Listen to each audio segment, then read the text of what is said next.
क्या आपके साथ ऐसा होता है कि आप चाहे जितनी मर्जी मेहनत कर लें, अपने गोल को अचीव करने के लिए दिन रात एक कर दें, लेकिन एंड पे आके आप फेल हो जाते हैं।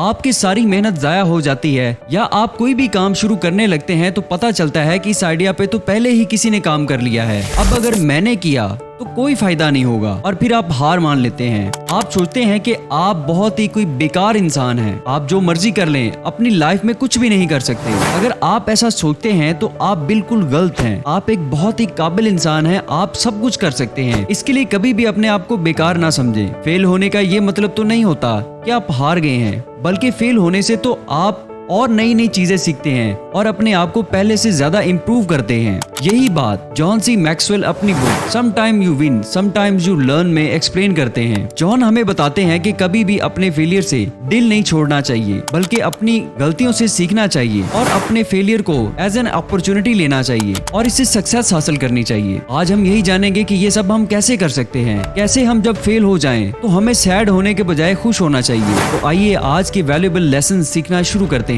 Number 1, lesson in the loss. Thomas Edison को यकीनन सभी जानते होंगे।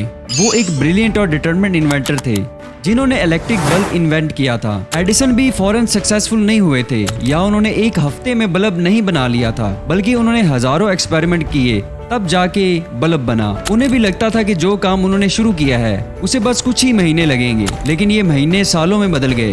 वो कई बार फेल हुए। जब भी उनका एक्सपेरिमेंट फेल होता तो वो काम करना बंद नहीं करते थे, ना ही हार मानते, बल्कि वो इससे कोई ना कोई नई चीज सीखते। वो ये पता लगाते कि उन्होंने कहाँ पे गलती की और अपनी गलतियों से सीख के ही वो बल्ब इन्वेंट करने में कामयाब हुए। और उन्होंने कहा था, I have not failed, I have just found 10,000 ways that don't work। इसे हमें ये पता चलता है कि हमें अपने फेलियर को देखने का नजरिया बदलना चाहिए और अपने फेलियर को अपना वैल्यूएबल टीचर बना लें। इससे ऐसे ऐसे लेसन सीखें जिससे आप नेक्स्ट कोई भी गलती ना कर सकें। कई लोग जब सक्सेसफुल नहीं हो पाते तो इस हद तक उदास हो जाते हैं कि सुसाइड करने का सोचने लग जाते हैं। उनकी ये सोच ही उनको ज्यादातर फेल करती है। आपने कभी भी अपने आप को नेगेटिव एनर्जी में एंगेज नहीं करना। हमेशा अपने अंदर एक ग्रोथ माइंडसेट डेवलप करने की कोशिश करें और मोटिवेटेड रहें।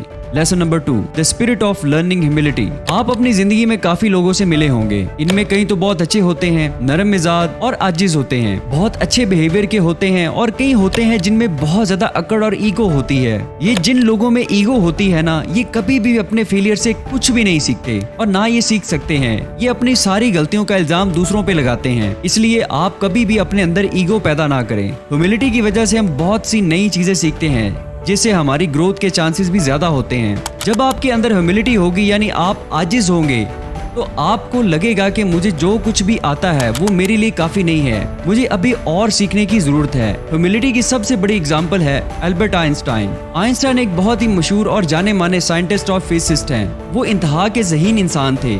अपनी ग्राउंड ब्रेकिंग डिस्कवरीज और इनक्रेडिबल इंटेलेक्ट के बावजूद उनके अंदर बहुत ज्यादा आजिज़ी थी। वो समझते थे कि उनका नॉलेज लिमिटेड है, अभी उन्होंने बहुत कुछ सीखना और एक्सप्लोर करना है। अब अगर हम में से कोई आइंस्टाइन जितना ज़हीन होता तो किसी को बुलाना भी पसंद ना करता और ना ही किसी को कुछ समझाता। हम में अकड़ खुद ही आ जाती, लेकिन आइंस्टाइन दूसरे लोगों को सिखाने के बजाय उनसे सीखते थे।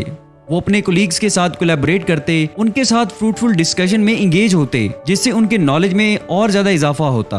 अगर आप भी चाहते हैं कि आप भी आइंस्टाइन की तरह बन जाएं, तो अपने अंदर ह्यूमिलिटी पैदा करें, अपनी ईगो को साइड पे रखें, अपनी गलतियों से सीखें और हमेशा बेहतर से बेहतर बनने की कोशिश करें। Number 3, foundation of learning.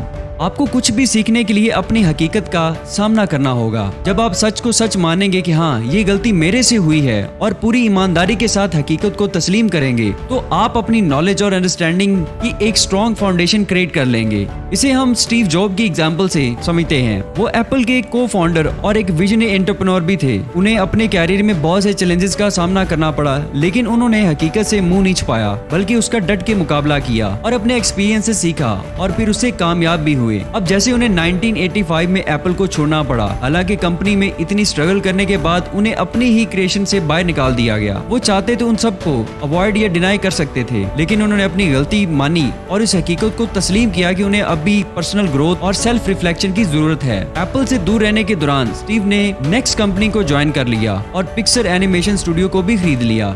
उन सब से उन्होंने नई नई टेक्नोलॉजीज, फ्रेश आइडियाज और नए पर्सपेक्टिव्स के बारे में जाना। उन्होंने अपने हालात की रियलिटी को फेस किया और अपनी गलतियों से सीखा, अपने नॉलेज को बढ़ाया और टेक इंडस्ट्री के बारे में बहुत सी वैल्यूएबल इंसाइट्स जाने। अब 1997 में एप्पल को अपना कोई फ्यूचर नजर नहीं आ रहा था और वो फाइनेंशियली स्ट्रगल भी कर रहा था, तो कंपनी के बोर्ड्स ने फैसला किया कि वो स्टीव को वापस ले आए। अब उन्होंने एप्पल को दोबारा ज्वाइन कर लिया और एक नए विजन और पर्पस से एप्पल को नंबर 1 बनाने का सोचा। इसके लिए उन्होंने आईपॉड, आईपैड और आईफोन जैसी प्रोडक्ट्स लॉन्च की और आज एप्पल को उनकी वजह से दुनिया भर में जाना जाता है। इस एग्जाम्पल से हमें पता चलता है कि जब हकीकत का सामना हम करते हैं तो ना सिर्फ हम ग्रो कर सकते हैं बल्कि अपनी प्रोफेशनल और पर्सनल लाइफ भी बेहतर बना सकते हैं। Number 4, failure is not final. Failure is not final का मतलब है कि अगर आप एक दफा फेल हो गए हैं तो इसका ये मतलब नहीं होता कि वो पत्थर पे लकीर साबित हो गया है, अब आप दोबारा कभी कामयाब नहीं हो सकते। नहीं, ऐसा बिल्कुल नहीं होता। आप अपने फेलियर को ही अपनी सक्सेस में चेंज कर सकते हैं, जैसे जेके रोलिंग ने किया था।